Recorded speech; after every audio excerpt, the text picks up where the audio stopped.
That was the end of first session. Without further ado, we will now turn to the second session. The second session will contain one presentation delivered by two presenters. The presentation will last for about 30 minutes, and then there will be 40-minute discussion time.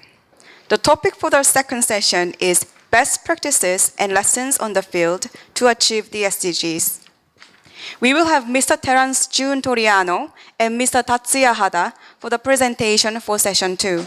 The topic of the presentation is community-based disaster risk reduction and management system in Calibo. Mr. Toриano is currently a division chief at Municipal Disaster Risk Reduction Management Office of Calibo in Philippines. And Mr. Hada is currently a Japan Overseas Cooperation volunteer stationed in Philippines. Please give them a big round of applause.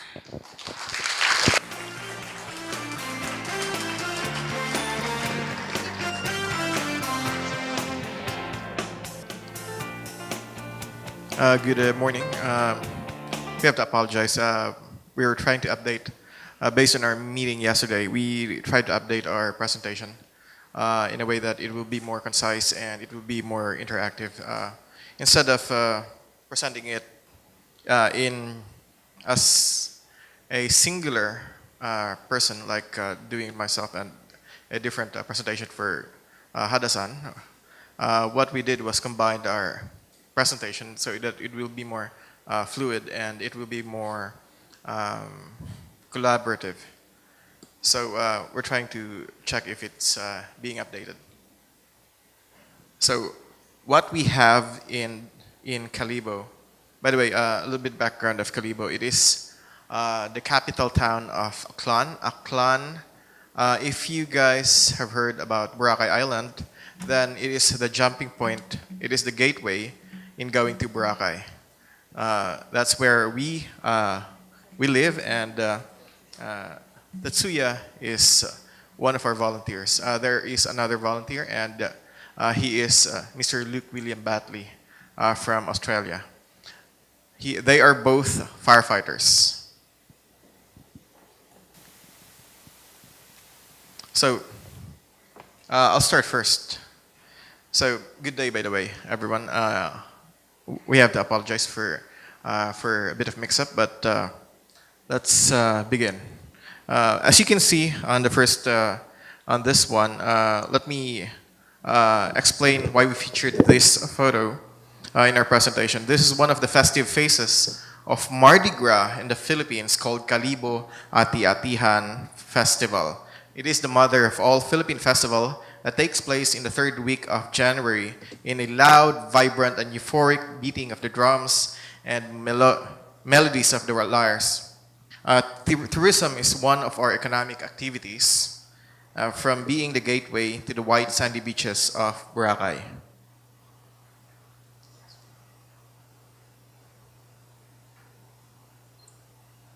So, as a backgrounder, on the Philippine Disaster Risk Reduction Management Framework, our new law is fairly new. We have been using the Presidential Decree 1566, and it is prior to 2010. And at times it worked, but not well enough, since it is simply reactive. Our new law is Republic Act 10121, or the Philippine Disaster Risk Reduction and Management Act of 2010, shifting its priorities to pre-disaster activities like disaster prevention, mitigation, and preparedness.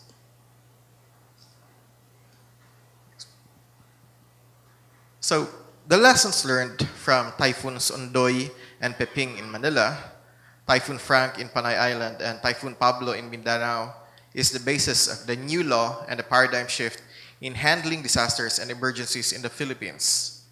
By the way, Yolanda came after, or Haiyan came after the law. That's why some of the areas hit by Haiyan isn't really affected.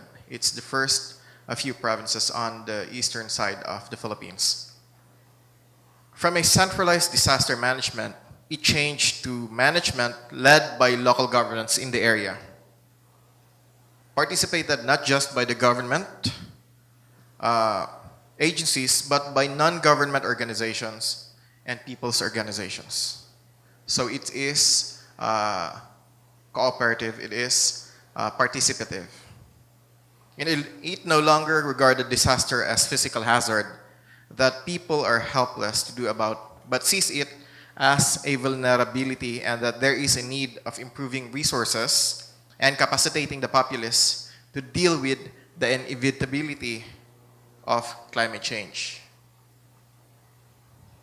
From a reactive and response-oriented system of management to a management that is focused on 4 pillars of disaster and emergency management. And these are disaster preparedness, disaster mitigation and prevention, disaster response, and disaster rehabilitation and recovery. So those are the 4 pillars that we that comprise of disaster management in the Philippines.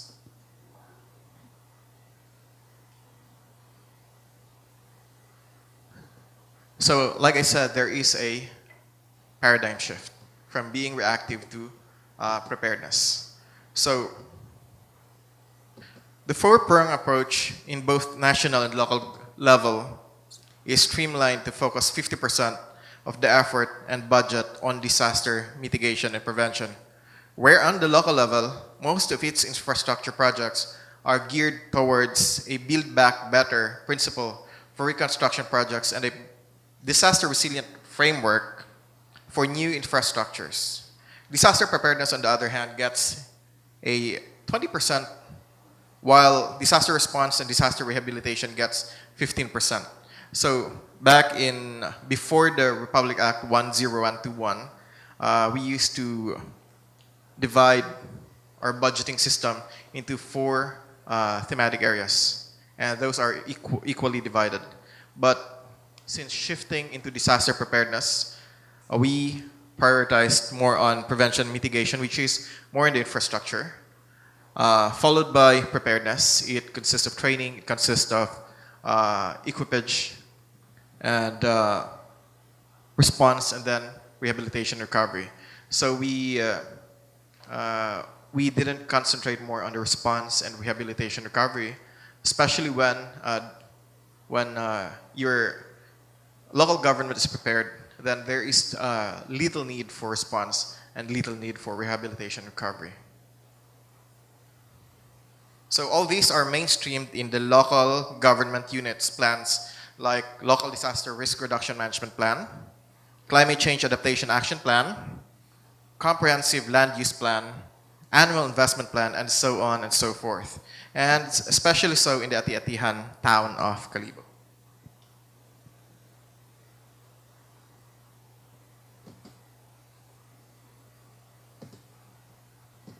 So, the Ati-Atihan town of Kalibo has weathered through Typhoon Frank, with the highest flood in our recorded history in 2008.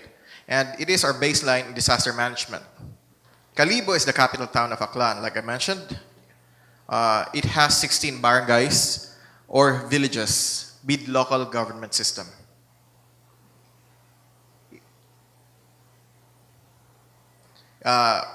It has its own local government headed by a village leader elected by the constituents of that particular village itself. We only have a land area of over 5,000 hectares with close to 76,000 in population as of the last Philippine Statistics Authority survey in 2010. Top 3 among our hazards, as you can see, are the following. The first is urban fire, because of the frequency and damages incurred. This is followed by flood due to its damages in property, but not its frequency. And the third is typhoons due to its frequency, but not its impact. The heaviest impact for typhoon is only during Super Typhoon Haiyan or Yolanda. Now, we focused more on flooding since the barangay that I shall be featuring later as a best practice is prone to it, with most of the most of the barangays in Calibo, out of the 16, 15 are prone to flooding.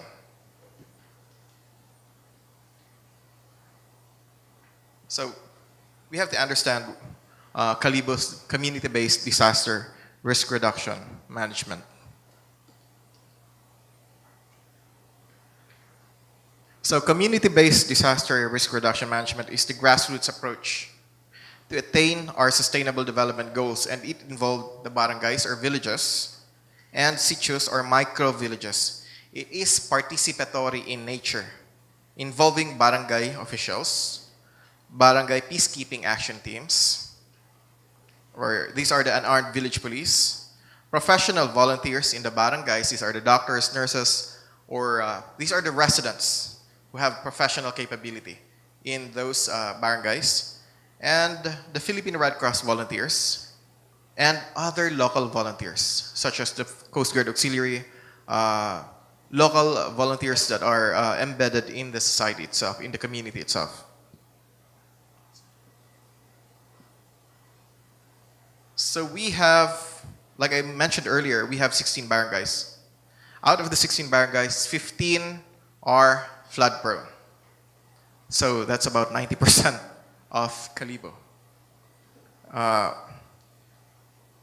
4 of these barangays are most vulnerable to flood due to location, income, hazards, and resources present in the community. These are barangays Tinigao, Barangay Bacau Sur, Barangay Bacau Norte, and Barangay Mobo. So Mobo is on the upper left part. Bacau Norte is in the northern part. Bacau Sur is beside it, and Tinigao is beside Mobo. So those are the 4 priority areas, because those are the 4 vulnerable areas. So in 2010, the Philippine Red Cross Aklan chapter, with the financial assistance of the Finnish Red Cross, in coordination with the MDRM office, my office, began the institutionalization of CBDRRM, or the Community-Based Disaster Risk Reduction Management, in barangays Bacau Sur, Bacau Norte, and Mobo, while Barangay Tinigao is included in 2014 only, which includes training, seminars, and equipage.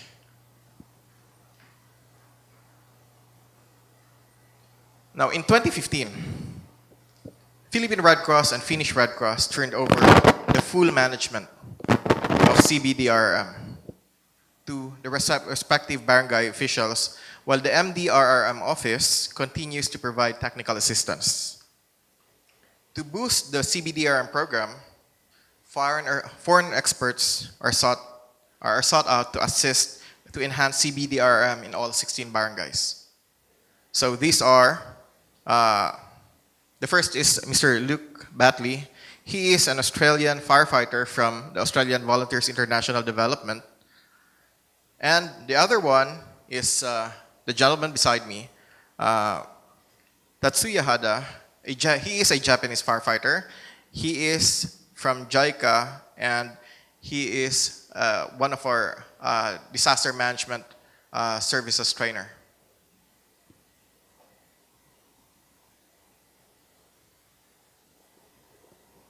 So with that, I'd like to ask to take over the floor. Thank you, Terence. I'd like to introduce JICA's strategy for DRR before my presentation. In order to aim at resilient society through DRR education, there are 4 main strategies. One is enhancing correct understandings on natural disaster risk and promotion of common understanding.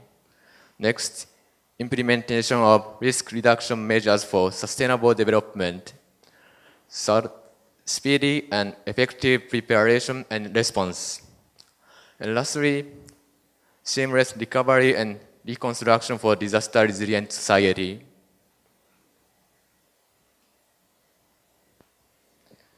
So if you look at this slide, this shows JICA Philippines project. There are many variety of the project. And around this side, it says hard. So this means that infrastructures. Sabo means Japanese word, or debris stoppage and flood control and knowledge to set river. And the other side, this side is soft know-how.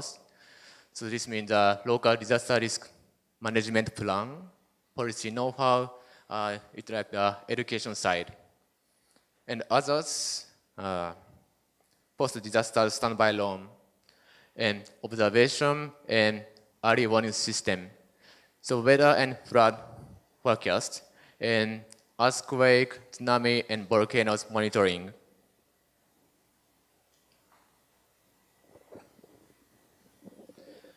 And this Philippines map shows where JICA Philippines projects are ongoing. So Philippines are divided as 3 areas. So this area is Luzon, and around middle of this side is Visayas, and on the side, this island is Mindanao. So there are many projects in Philippines. Then currently, there are 3 DRRM officers as a JICA volunteer around this area. Then I'm working in Caribo and this island.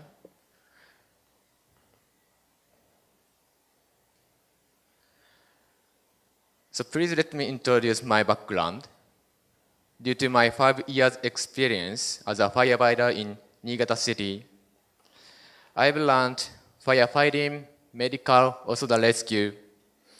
And as a Niigata City, they have experience of the earthquake, also the flood is common, also the snow, heavy snow is also common disaster in my city. Also Japan, not only the 3 disasters, also tsunami and typhoon, eruption, so many disasters in Japan.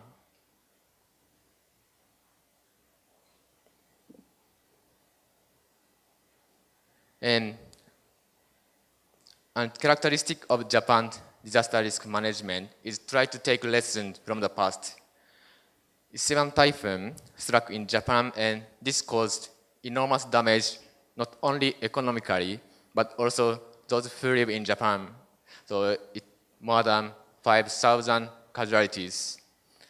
After this calamity, the government started to establish disaster risk reduction management law. In 1995, Hanshin-Awaji earthquake, this is happening in Kobe area, this killed more than 6,000 people. After this disaster, also volunteer coordination, evacuation center management, and building law has started to be considered. And as Terence already mentioned about Philippine DRRM, there are 4 pillars of DRRM in Philippines. So response, rehabilitation or recovery, mitigation, and preparedness. So considering my experience and capacity, I decided to focus on the response side and preparedness side.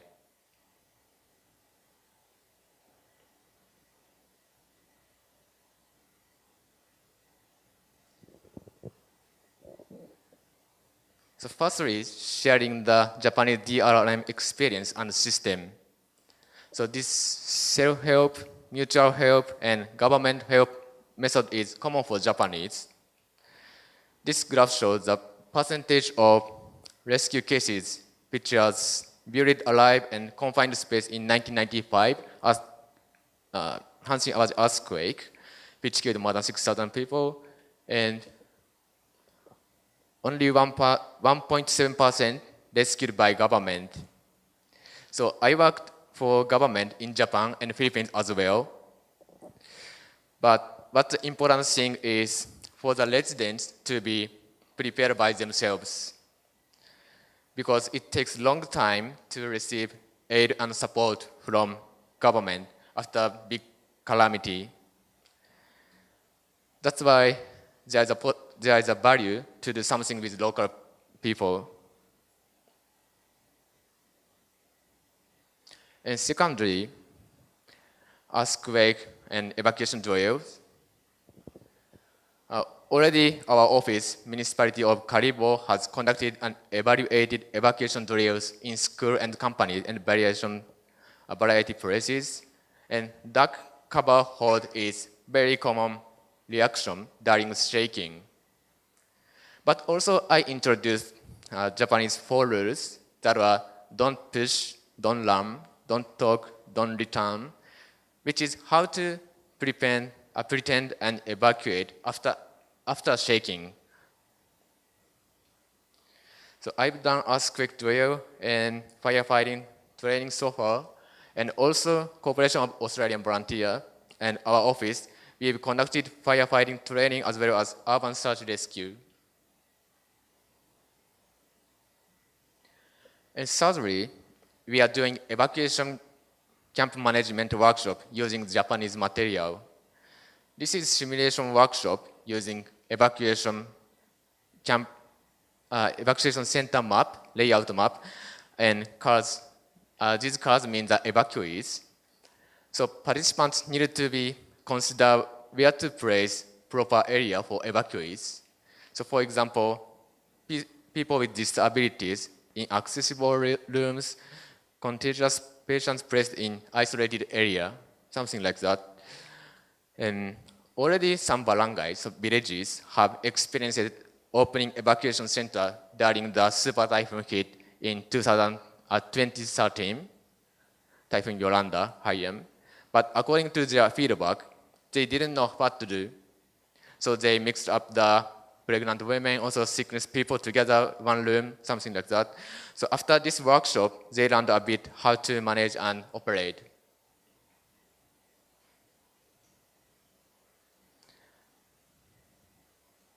And lastly, finally, we are conducting coordination meeting with various organizations and agencies to enhance CBDRRM activities. Luckily, already MDRRM of Karibo and other organizations have good relationships. I just try to promote for more and more cooperation because disaster is not related to the because disaster is related to lots of sectors. So company, also not only the disaster, also environment, many sectors. So here are some examples. So of course, a fire station is under the emergency. Social welfare is caring the people with disabilities.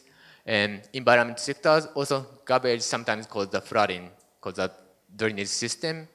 And also in Karibo, our place, there's a mangrove eco park. It is called Bakhawam. This eco park protected from the damage of typhoon and high tide. And also mangrove grows and maintains its own ecosystem.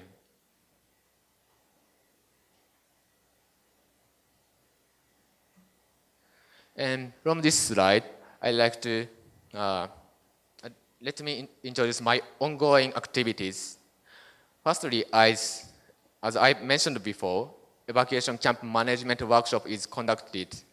But we try to include all of the barangays, villages, because every barangay, they have school and kind of town hall, which are designated as evacuation centers.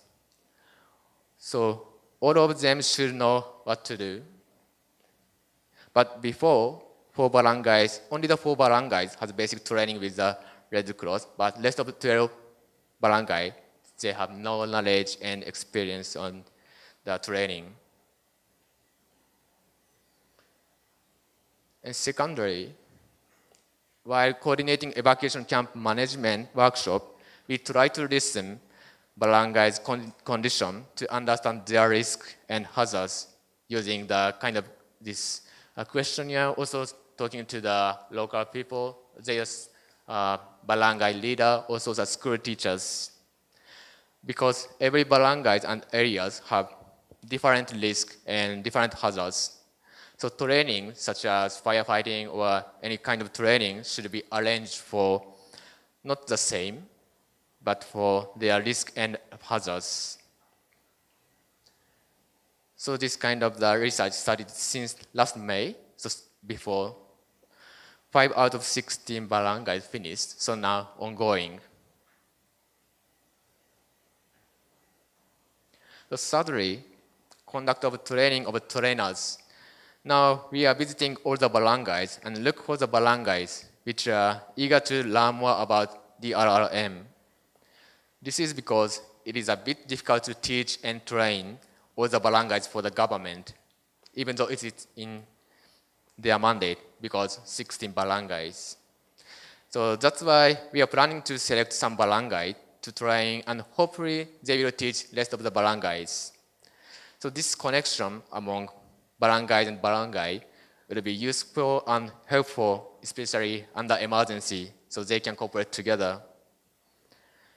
And we've already known participatory training with school kids and community people like these photos. So this photo shows how to carry the victims. So they are school student, and this one means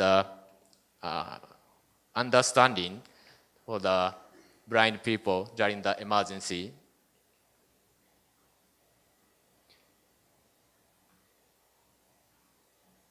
So fourth, conduct of international workshop of water rescue and survival using the uitemate method. So uitemate is Japanese word. It's an important motto to help survive sudden water accidents. When a person encounters water-related incident, it is vital to keep the airway free by floating on their back and waiting for a rescuer to come to their assistance. So there is an academic organization in Japan, and they conduct international workshops in Southeast Asia countries every year. So this year, we succeeded to invite them, and they will teach training of trainers. So we've heard of no classes and curriculum of swimming for school kids. So sometimes drowning incident occurs, I think more than once a year. Also, this will be held on November 8th, so which is happened the Typhoon Yolanda to 2013. So I'm thinking to hold the third anniversary on the same time. So this is me taking lessons from the past. So we believe this method will be very useful and helpful because it is possible without swimming skills. And also, we believe that a volunteer goes back to their country some days. So it is best way to take over the activities or knowledge or everything to local people for continuing the training. So now, Terence will take over the next presentation.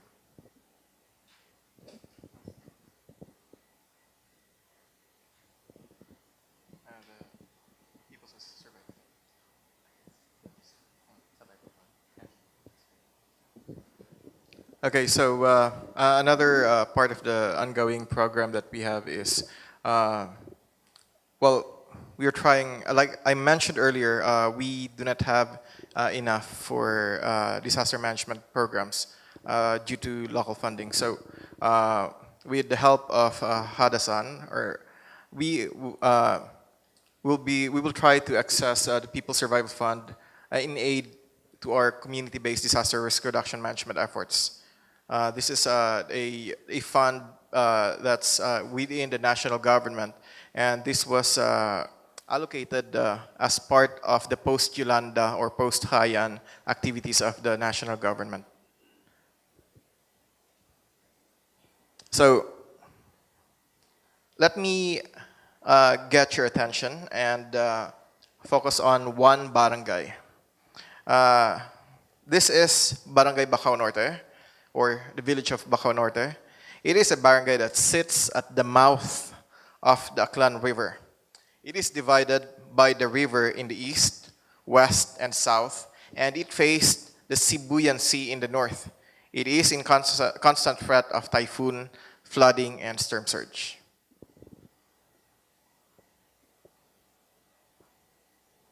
So why did we choose this barangay for from our town? So it is isolated during heavy rains. That's one of the reasons. Second, it is only accessible by boat or by wading through thigh-deep water if it is low tide. It is divided into 4 islets interlinked by makeshift or engineered footbridge. As you can see on the left part, that's a makeshift footbridge so that people can pass through. And it is quite dangerous if it is high tide.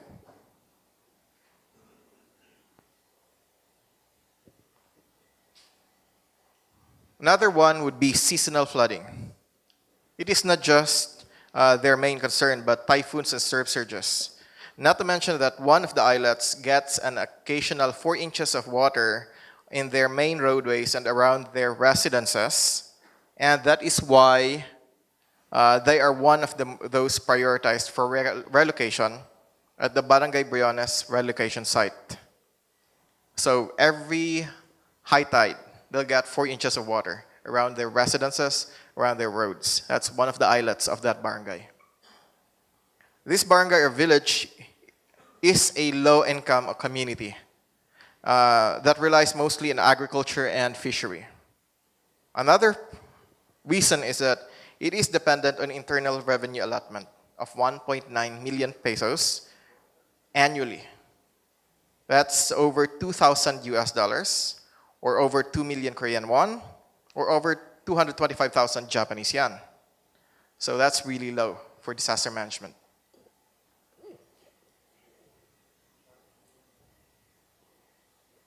So before CBDRM, again, community-based disaster risk reduction management is institutionalized. There is an existing Barangay Disaster Risk Reduction Management Council, but it is not functioning. It is there on paper because it is mandated by law. But people and the officials themselves are not really into that into disaster management. Even though that their barangay is prone to that. Now, Barangay Disaster Risk Reduction Management Council is organized as a prerequisite, as a necessity, but it's not being used as a tool itself. Next, there are 2,105 residents which are uncooperative towards disaster management. There are no warning devices and no training for flood early warning system. No first aid kit in the whole of the barangay, and no training on first aid. No life vests, and no training on swift water search and rescue. No organized evacuation camp management system, and barangay officials, staff, and volunteers are not trained in disaster management, particularly contingency planning, incident command system, climate change action planning, understanding Philippine Disaster Risk Reduction Management Act of 2010 or the law itself, and budgeting for LDRRM fund.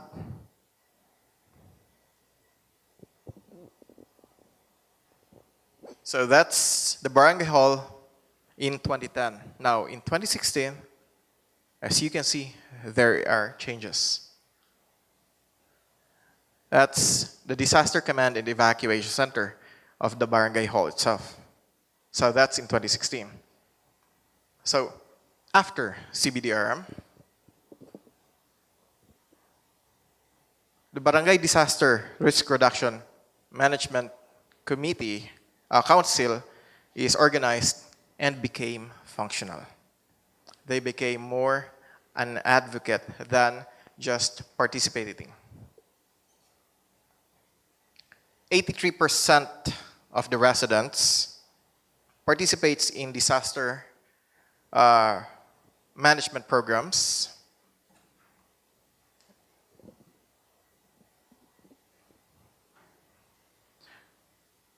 Improvised warning devices, bought, and the BDRRM Council is trained on the Aklan Flood Early Warning System. Allow me to explain about the ALFUS or the Aklan Local Flood Early Warning System. It is developed in Aklan itself, and Kalibo is one of the authors. I was one of the authors of this warning system, and it comprised all of the towns in Aklan because that that is being passed by the Aklan River. So we're using that system, and whenever a warning coming from our operation center is given to this barangay, they use these implements. It could be a bullhorn, or it could be those speaker system that they bought. There is first aid, and volunteers are trained on first aid, including cardiopulmonary resuscitation, or CPR.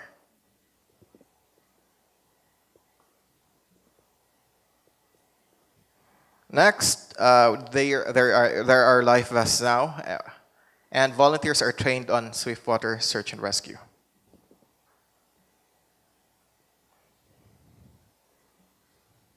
And of course, basic evacuation camp management is taught.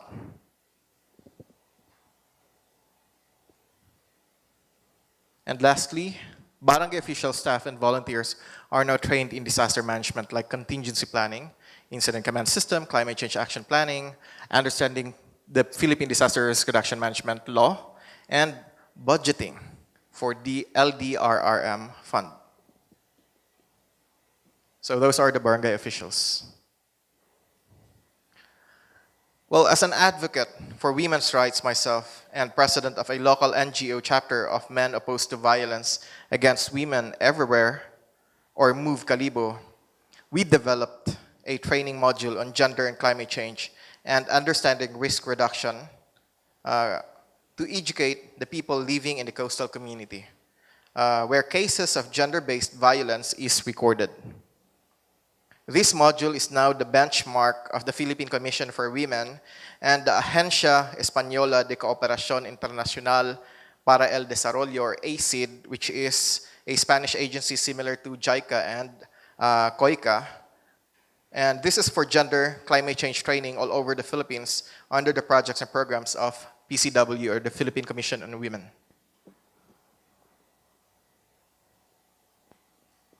So, what have I learned that made me request for another volunteer as Tatsuya's successor in 2017?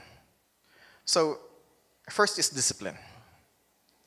Filipinos have to learn more about discipline, especially civilians, since it has been embedded in our culture, where Filipinos do not adhere to strict laws and regulations, even in personal life. That's one of it. Second is punctuality. If you're in the Philippines and there are meetings scheduled at 8 a.m., that may mean 9 a.m. That's true. Those who are usually on time are foreigners and men and women serving in law enforcement service or the military. Punctuality for me meant that the essential topics will be discussed fully and the problems needed to solve shall be given resolution. Another one is focus. Filipinos tend to lose focus on their work and often take some side projects or even personal activities during office hours. We can learn to keep focus on what we are supposed to do, and that meant that we can easily reach our goals or targets without being sidetracked. And lastly, hard work. Most often, Tatsuya and his counterpart from Australia, Luke, would stay with me at the office beyond 5 p.m. just to finish their report or training module. And they would be the ones who get left with me from my daytime staff, since our nighttime staff are already at 5 p.m. and we are running a 24-hour emergency operations center. Filipinos can learn hard work and avoid watching their wristwatches or wall clocks and just finish the work that needed to be done. So, what can Tatsuya get from his experience here in the Philippines in our setting? So, first is gender sensitivity program, where women are given equal rights with the men, and since there's still gender-based violence, that men can become advocates for women's rights. Tatsuya and Luke attended several of the trainings that we conducted on gender and climate change and understanding risks, disaster risks. And he's been part of it, and he's been part of the trainers.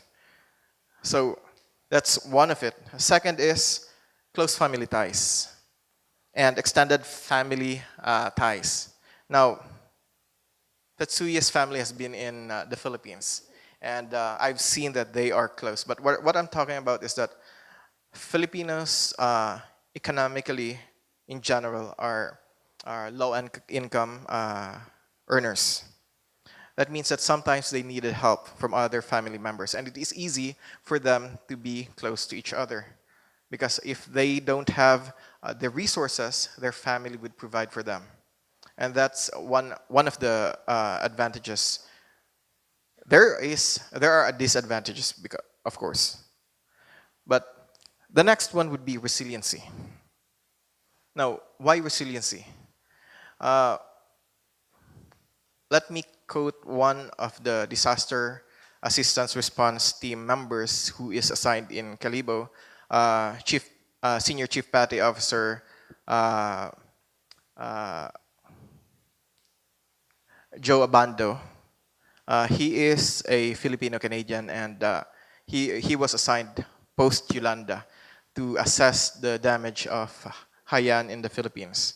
And he said, every time that we see people in their damaged home or even living under tents, we can't find people frowning. Most of the people are smiling, and it is because of resiliency. It is because that people own the lands where their houses have been damaged, and they can still till the land because they have their own backyard vegetable projects. They can still eat from their own vegetable projects without worrying. It's more of being positive about what happened all around you. And that's what I think Tatsuya can get from his experience in the Philippines. Now, I'd like to ask Tatsuya to share his. Thank you, Terence. So as he's already mentioned, that most of Japanese are discipline and punctuality. However, we face in Japan an aging society and gender differences, especially under emergency. Also, compared to Japan, Philippines have advantage in some aspects. So, as I mentioned, few gender gaps and community relationship is, I think, so stronger than Japan, and positive thinking even after the calamity. Also, language, so they speak English fluently, even the local people. So that is very nice advantage, especially the calamity. So that is my reflection. So during the big emergency, I think there is no border among developed country and developing countries. I learned this thing on March 11, 2011.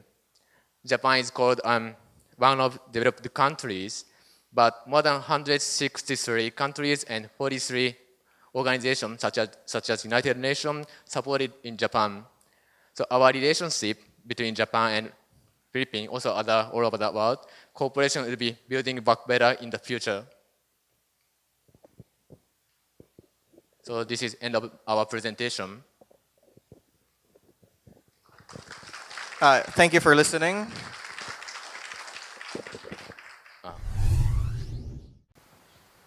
Thank you very much for your insightful and interesting presentation, Mr. Toриано and Mr. Hada.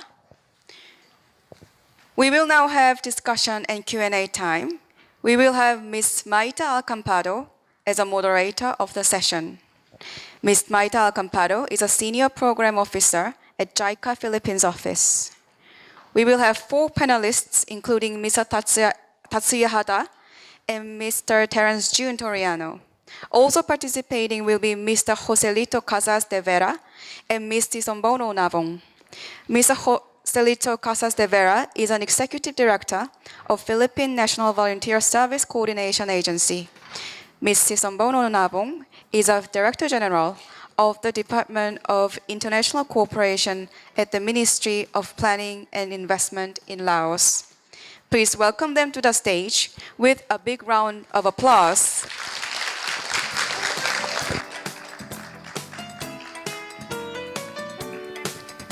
Good morning. So in this session, we would like to learn from the volunteering practices of the Philippines and Laos, particularly on community-based disaster risk reduction and management, or the CBDR-MM.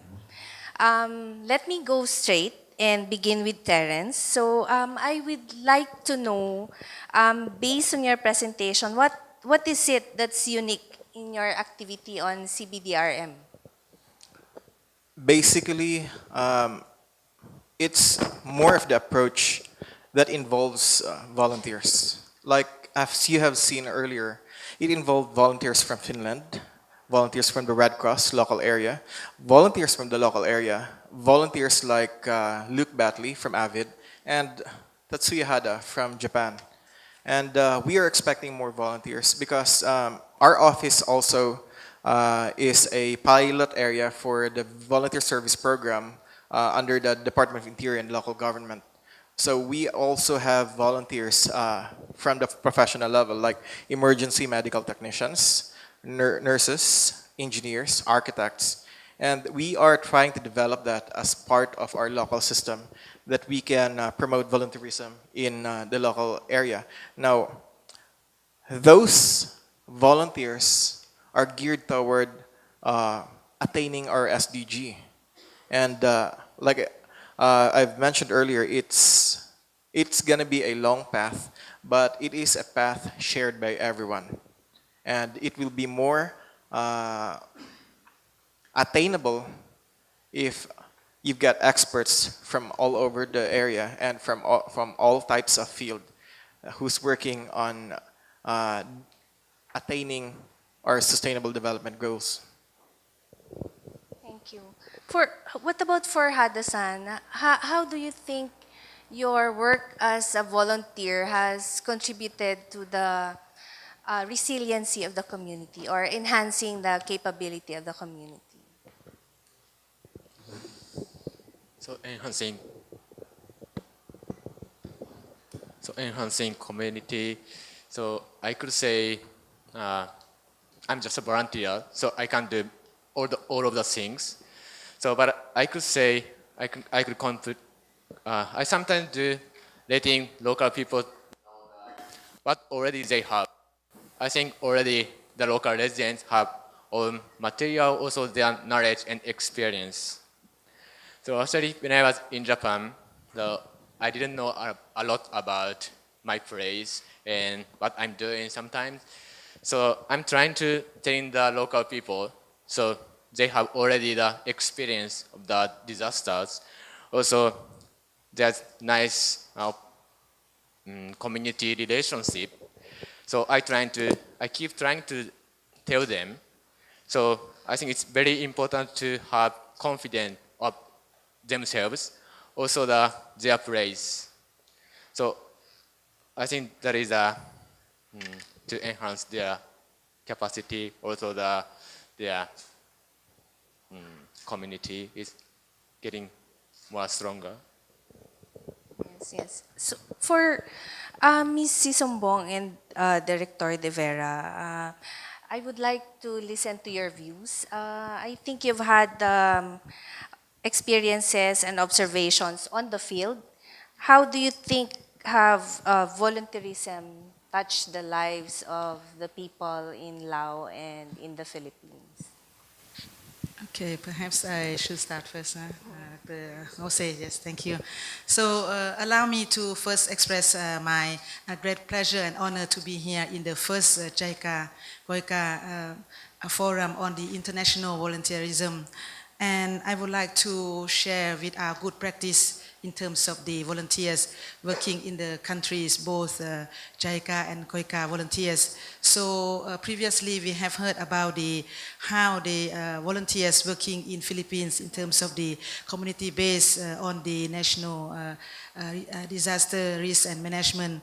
But in my case, perhaps I would like to bring your attention in another kind of the community base, for example, like in the rural poverty reductions. So in Laos, you may know that the government has set the ultimate goal to leave the poverty of the people in the rural community. So in this case, the government has also have the policy of the one product, one community, so that is the ODOP, so something like that. And this one in Laos, you may notice that even though the authorities have implied or have this implement this the one district, one product, but again we still lack of the experiencing in implementing this concept of the promotion of the one district, one product. So that's why in such backdrop we have received the 7 JOCV to come and work in the country, so to promote this ODOP in the 6 provinces in Laos. So in order to achieve the objective of the ODOP, so the GOCVs have tried to provide the service and technical expertise to the rural communities.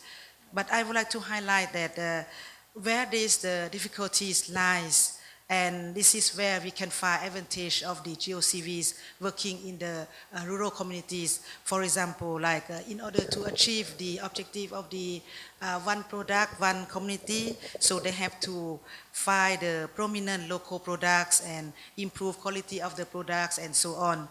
So, but the unique aspect for the activities is to live closely to the local community in order to transfer their knowledge or know-how or their experience. So firstly, they need to live closer to the community. I would say that in the rural community, most of the case, there is no light or poor roads, but the volunteers of the GOCV, they can come and then live in the rural communities.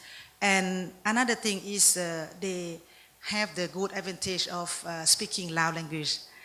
So we have quite impressive that before they come to Laos, they have to learn Lao language 2 months before come to Laos. And then they will have the English, the Lao language course again for another 1.5 months.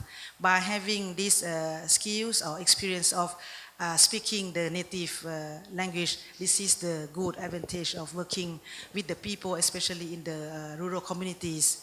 So that is the aspect that I would like to highlight here. And once they can speak the native language and stay closer to the rural communities, so the GOCV can support the local communities for the spontaneous process of development by adjusting the ideas and experiences to the local context. And one thing I would like to say, the good advantage is also flexibilities and creativity. So this is another good aspect that volunteerism can, or volunteers can touch the life of the people once they work in the community. So this is, I would like to highlight the advantage of the volunteers working in the communities. Thank you.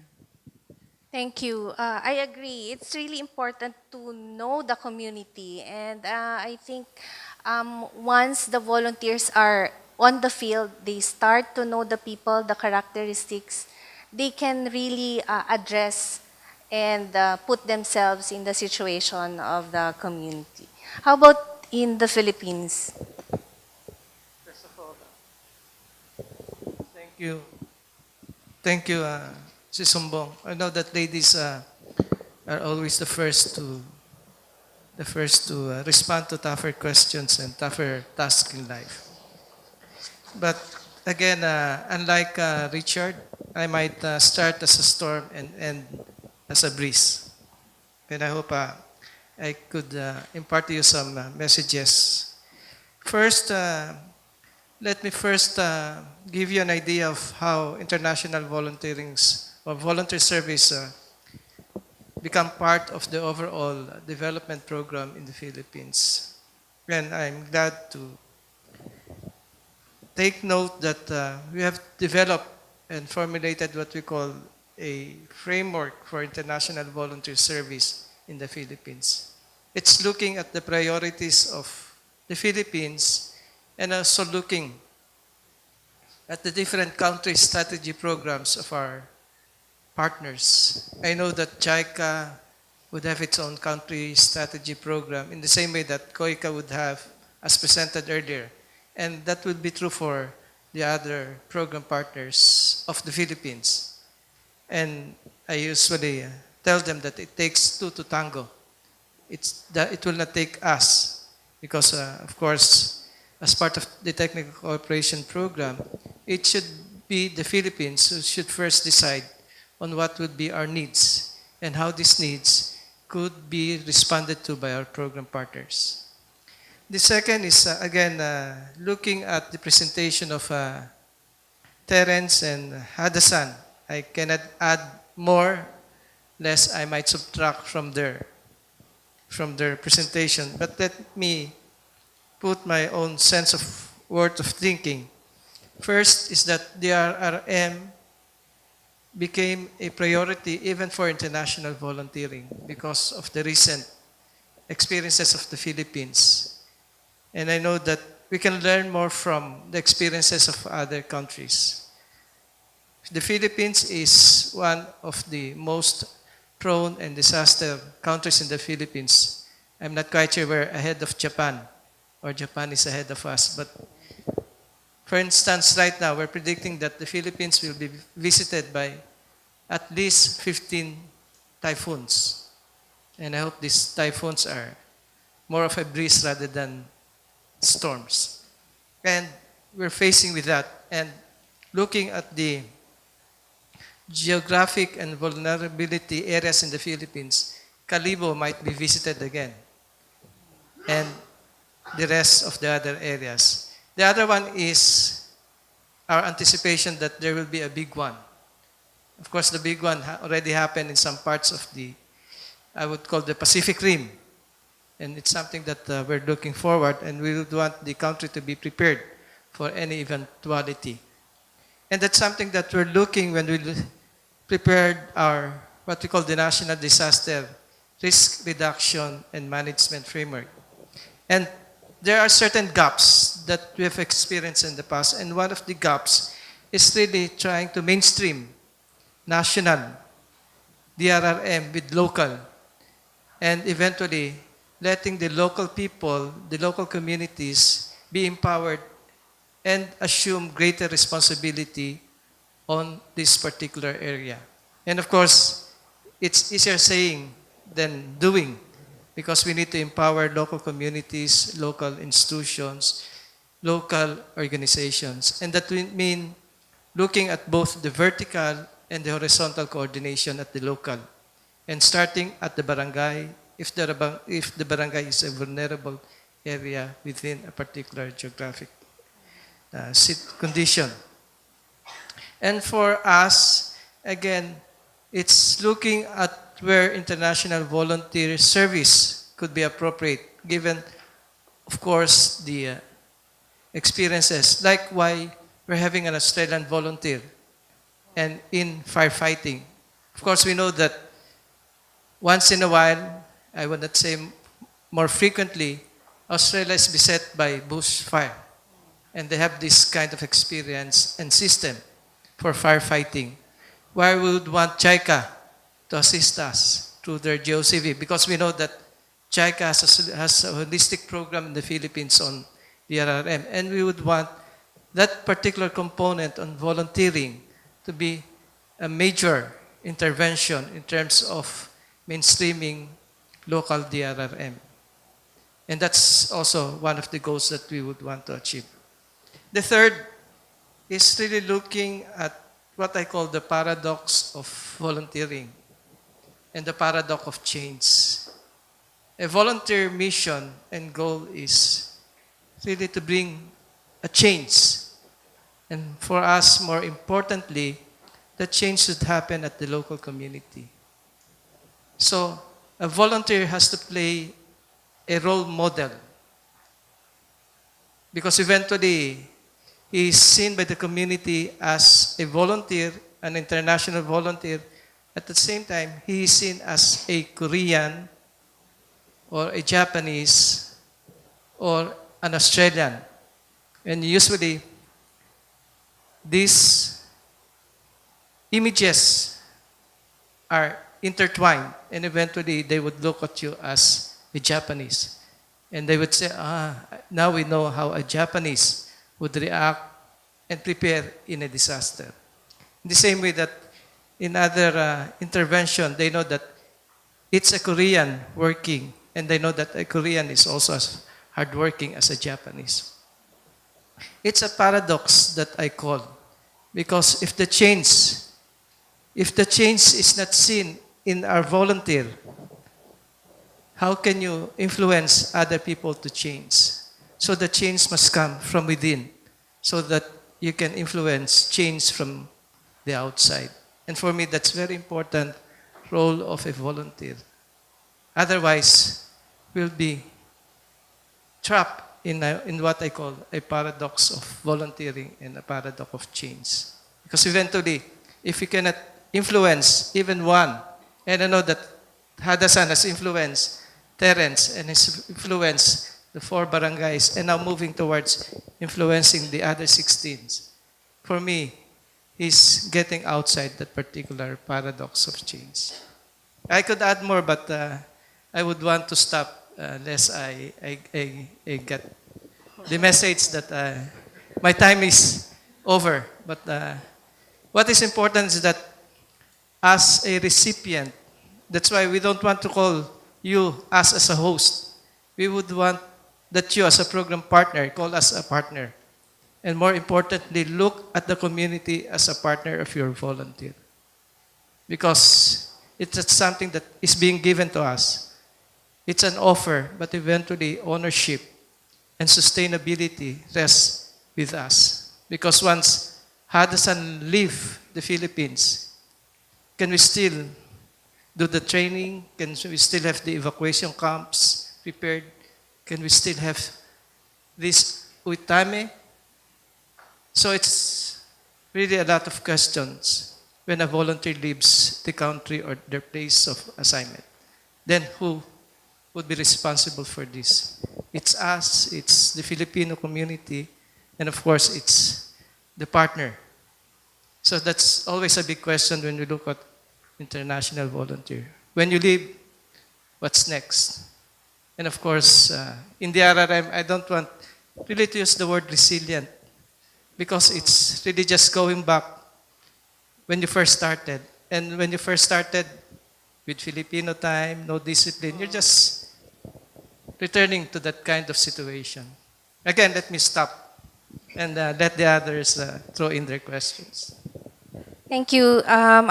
It's important to match the available human resources with the needs on the field and the understanding of the community to the role of the volunteer. Let me stop here a bit, and I would like to shake up the audience just before lunch. We would like to transfer the discussion to the floor and open this for questions. So the panel will be receiving questions from the audience. Yeah.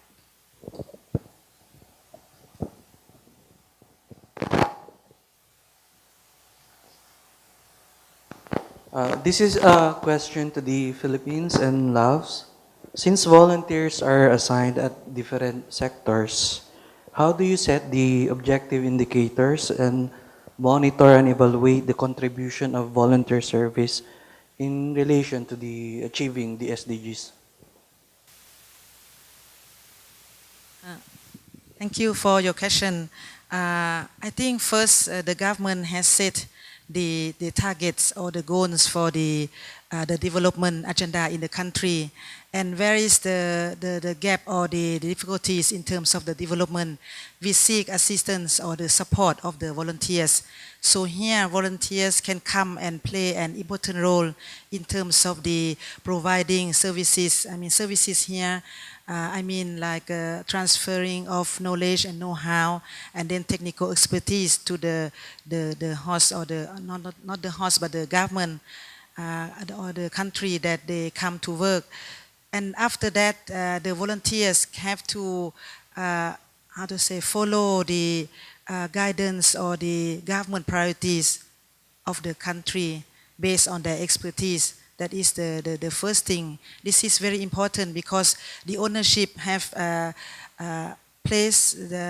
put the place on the government side, and then the volunteers have to provide the support according to the government priorities. And after that, based on the monitoring, I think we have set the indicators, especially the in each national socio-economic development plan, we have indicators to monitor. And then the performance of the volunteers' performance need to guided or monitored according to the national indicators of the development. So I would like to add to that. Yes. Since we have 5 minutes more, it's almost the same as my friend from Lao. We have a Philippine development plan, and now we're updating it. And based on the Philippine development plan, we try to work out what would be our priority in terms of international volunteering. And again, evaluate this vis-a-vis the different country strategy programs of our international cooperating agencies, organizations. The other one is on monitoring and evaluation, and you're quite right that it's a major, and I think it was also emphasized by Richard, but it's a major task when we look at our program. And what we're doing at present is develop what we call a monitoring and evaluation system. It's not very comprehensive, and again, we're looking at even case studies, because it's a simpler way of evaluating. And for example, we might take a look at the Kalibo experience, what were done, but again, the major issue on sustainability doesn't rest with the volunteer. It rests with the recipient, organization, and community. To the extent that we're able to determine the different outputs, for us, that's already a good indication. And the sustainability part is beyond that, because the sustainability part now rests with the partner organization or partner communities. But I know that for the SDGs, from 8 to 17, again, we need to develop certain indicators, and even from our side, given the limited interventions, limited number of volunteers, international volunteers, which of the 17 will be a priority for international volunteering? Again, given also the competencies, experiences of our international program partners. Thank you for that question, but unfortunately, we're short for time. So, okay, we can entertain one more question. Yeah. Yes, please. This is Tony from KOICA, and I want to pose a question to Mr. Jose리토 de Casa de Vera. And you talked about the paradox of volunteering, or the paradox of change, that people do not see the changes within the volunteers themselves, that they would not try to change themselves. So it kind of reminded me of the quote from Gandhi. He said, who said, "Be the change that you want to be in order to change the world." So it's important for volunteers to change themselves first in order to facilitate changes at the field level. So I'm just wondering, when you mention the paradox of change and paradox of volunteering, what are the specific changes that you want to see at the field level from volunteers or from the host communities? Thank you. I could cite quite a number, but again, let me zero in. And since we're talking about the RRM, let me give this example. We have one Australian working, if sometimes my memory fails me, working in one of the areas that happened to be hit by a typhoon Haiyan. And he had some problem changing people's mindset, maybe similar to Simon Undong in the early days. He has developed protocols, standards, but for him, the change should come from not putting only the protocols, the manuals, the operating standard procedure, but changing people's mindset that they should not disregard or take it in a cavalier way when a disaster hit them. And that's very hard to change. But he has to show himself what that means.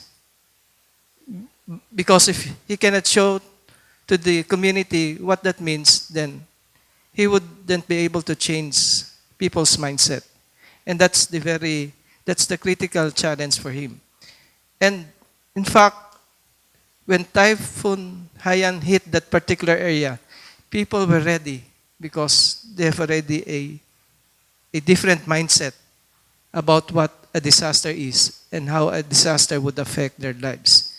If they were not, as I mentioned earlier by Terence, given our own mentality, if we're not able to change our mindset, they will still be saying, maybe we're used to typhoons because we're visited by 6 to 10 typhoons a year. That might be the same typhoon as in last year. But now they've changed their mindset and they're saying, you cannot even predict what will happen to you, even if you know that you were hit by a typhoon last year. So that's very important in terms of changing people's mindset. And for me, that's principally a volunteer task when you want to make some changes in the community. And you yourself should be a model for that change.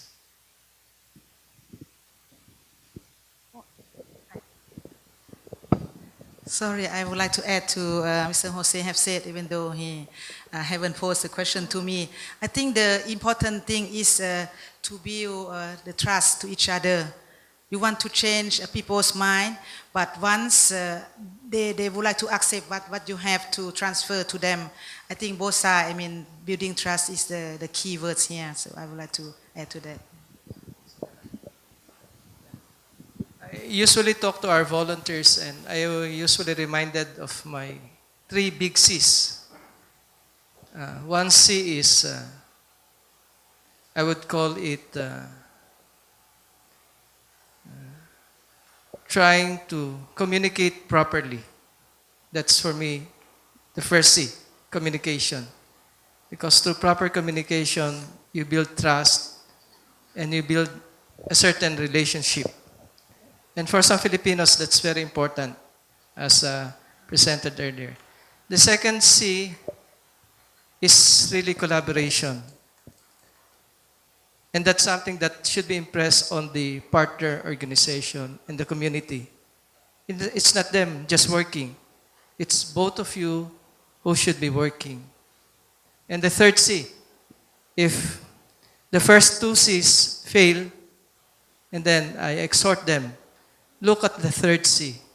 And what is the third C? That's a big commitment. And that would only reside in the heart and soul of the volunteer. Nobody can dictate whether you would want to be as committed as you would want to be as hardworking as you would want. But it's only you. When you look at the JICA ideals, when you look at the KOICA mission, vision, and even when you look at the UN, and I know Richard has experience being a volunteer, it's only the volunteer can decide what his commitment in helping somebody who might not be, whom you do not know. But it's simply you adhering to the principles and goals of JICA, of KOICA, of UN, believing in the SDGs. That's all words. But it's you doing that and doing that in the community, and even to a certain extent, maybe risking your lives, especially if you're working in DRRM. And we've had a good story about a volunteer who almost lost her, because she's a lady, her life working for a community. And that's a big C, and that big C is commitment. Thank you. So to end, we've really had various viewpoints emerging during this discussion and also the presentation this morning. And we all agree that volunteerism has a big role to play in the SDGs. And we certainly have a lot to learn from each other. So to end, I would like to thank our panel members, Ms. Sisombong, Mr. De Vera, Mr. Toриано, and Hadasan. Thank you for your participation in the discussion and also the audience.